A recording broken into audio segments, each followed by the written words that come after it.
Bienvenidos. Estamos a punto de comenzar. De hecho, ya comenzamos. Esto es 3, 2, 1. El show internacional. No te pierdas el show internacional de Paula Maruri en Wire TV con lo mejor de música, deportes, cine, entrevistas y mucho más. El show internacional.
I mean, Colorado are a good side, so at some point in games they're going to play well, and I think that it was nothing we did; it's something they did, and I think that a lot of times I over-criticize our team, my players for, well, why did you let them get back in the game? I'm thinking, well, they got back in the game. Colorado actually pushed and are good players, so we won 4-1. So what am I going to say to them?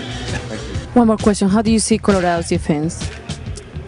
Well, it's not easy playing against us, but I think that our goals were clinical. Once we got the chances, we finished them.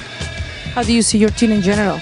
Good, very good. Yeah, I think for us, it's about trying to entertain the crowd at home, and I think that we feel that we're a good side at home, and we're going to score goals for sure. So that's what we're trying to do. Describe a little bit about the rhythm of the game. Yeah, I mean, the first half, we had we went in I think it was 2-1 or 2-0.